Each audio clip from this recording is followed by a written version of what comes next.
What's up, guys? Nick Brengle here, and today we're talking about lenses.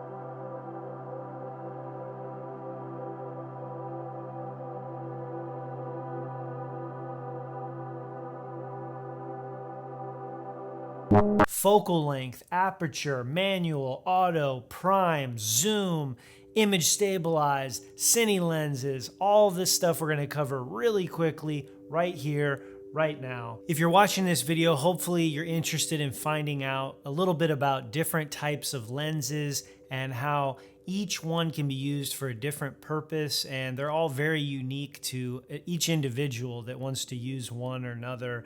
And there's just so many different types of lenses, and it can get kind of overwhelming when you are looking into purchasing a new lens, whether it's a wide angle lens or a zoom lens or a prime lens, and depth of field, and just thinking about all of these different things at one time. And also the price is, there's just like, you know, the $100 one, and then there's the $50,000 cine lens, and just how do you decipher all of this, what seems like to be secret code in the world of lenses, but it's not as complicated as you would think.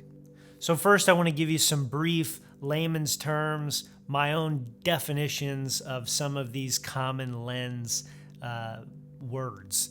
One is focal. Focal is obviously the distance that the lens can reach, whether it's 16 millimeter all the way up to 200 millimeter, 300 millimeter, and beyond. But that's basically what it is the distance. Right now, I believe we're shooting at about 35 millimeter, and I'll show you some other examples throughout this video of different focal lengths. Aperture, or f-stop, is a common word that you're going to hear, and that is how much light is being allowed into your lens and hitting that sensor, thus creating depth of field. And depth of field is basically that beautiful bokeh that we get in the background of our shots, and that's all. That's another conversation of, depending on the type of camera that you're shooting with, whether it's a full frame sensor or a crop sensor, will greatly affect what kind of depth of field you can really get with your camera. There's manual lenses and there's auto lenses. Manual lenses are fully manual. The focus, the aperture, it's all up to you. Whereas auto lenses, they can provide, autofocus. Like right now, I can move around and the camera's going to stay with me. There's zoom lenses and there's prime lenses. Zoom lenses are great, versatile lenses to have, to throw on your camera if you're going out, whether you're vlogging or shooting landscape, portrait photography. You can get a 16 to 35, you can get a 24 to 70, 24 to 105. There's different varieties you can choose for your brand of camera. And zoom lenses can be a little more expensive just because they typically house a little more features than a prime lens would. And a prime lens is my favorite. And a prime lens is one focal length that's fixed, 50 millimeter, 24 millimeter, 35 millimeter, 85 millimeter, fixed focal lengths. And these typically will have a bigger aperture and better depth of field, and they actually can cost a little bit less than a zoom lens. Okay, so we covered a few of just the basic terms that you might already know, and I could have bored you there. But now I want to talk a little bit about my own opinion on lenses and how I choose the lenses that I use, and how you can maybe understand that, and it might help you when you're going to purchase a lens, because it is an investment, and it can be a really good investment if you take care of them. And so for me, I like to have as little of gear as possible, but with lenses, you do want to be able to be versatile and to be able to shoot in different scenarios. So I have a few different lenses ranging from a 16 to 35 millimeter wide angle lens all the way up to an 85 millimeter telephoto portrait lens. It's barely telephoto. And then in between that, I have a 24 millimeter vintage lens. I have a 50 millimeter vintage Canon lens. I have the 55 millimeter Sony lens. So for me, I have two categories that I like to cover when I'm going to shoot something, whether it's photography or for video. And on the video side, if I'm in a situation that's a little more run and gun, I don't maybe have any control over the environment or the situation itself, I tend to lean towards something that's more versatile, that I don't have to switch lenses. So I would recommend a zoom lens, something with image stabilization, and something that you're just gonna feel comfortable with if it's the only lens that you have for the day or for that shoot or whatever it is that you're doing. And on the photography side, if I'm gonna leave the house and I don't really know what I'm gonna shoot, probably people, I tend to lean towards 50 mil or an 85 mil just because I know it's gonna be an awesome portrait lens. It's gonna give me great depth of field because of that fast aperture. And something else to consider as we're talking about these different lenses is every lens kind of has its own life, has its own color, has its own just body to it. And you'll see this as you shoot with different lenses, even on the same camera with the same color temperature and the same color picture profile. If you're shooting an S-Log or any different types of picture profiles, you will see a variance in color and sharpness. If you're shooting with vintage lenses, you'll definitely see a huge difference in the look. And as you're throwing on ND filters and different UV filters, you will start to see variations in these lenses, which can be a really good thing, and you'll get more creative with your shots that way.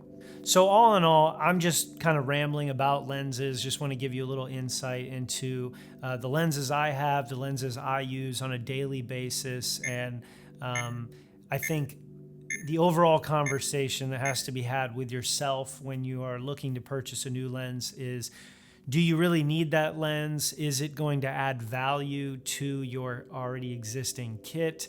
Is it going to challenge you creatively? Is it something that you are lacking in your toolbox when it comes to your camera and whatever lenses that you have currently? So as we wrap up, I want to leave you again with just a couple of tips, tricks, thoughts, random opinions that I have when it comes to lenses. I say this in almost every video, and I'll probably just keep on saying it, but when you're in these controlled environments, whether you're shooting something like this for YouTube, or you're shooting a short film, or working on some sort of commercial project, anything that you have control over, do some test shots. Don't just say, I'm shooting this with a 50 for sure. I'm shooting this with an 85 at 1.8 the whole time, because if you do a few test shots and you kind of see the environment that you're working with, and if you're working with subjects or products, you'll start to see how that's going to look on screen, and you can shoot some stuff, pop it in the computer, and take a look at it, because there's going to be so many different looks of different lenses and different people's faces and how far and how close and how you're shooting things. So just take your time. Another opinion, and I've probably said this before as well, but don't get caught in the rat race of lenses, because you could spend a fortune. Now, I think it's a really good thing to invest in really good glass, because if you take care of it, then it will last forever and they don't lose their value. So buy a few really good lenses, and if you have the money to buy just one really good lens, then do that. Start with that one lens and shoot with that lens until you're bloody in the knuckles and you just hate it, because it will challenge you creatively and you will perfect that lens, and then you can move on to something else. So don't spend a gajillion dollars on lenses. And you can always find used lenses on eBay and Amazon and your local camera shop. You can find vintage Canon lenses or old Sigma lenses and easily adapt them to your Sony or Canon or Panasonic camera, whatever you're shooting with, very easily, and it gives it just a really nice cinematic, beautiful look if that's what you're into. And the last thing I'll say about lenses is take care of them. If you want them to hold their value, you got to take care of them. So clean them regularly, take care of them, put them in their bag, put the lens cap in the rear cap. I know you probably see people on here that just throw their lenses around or throw their camera around.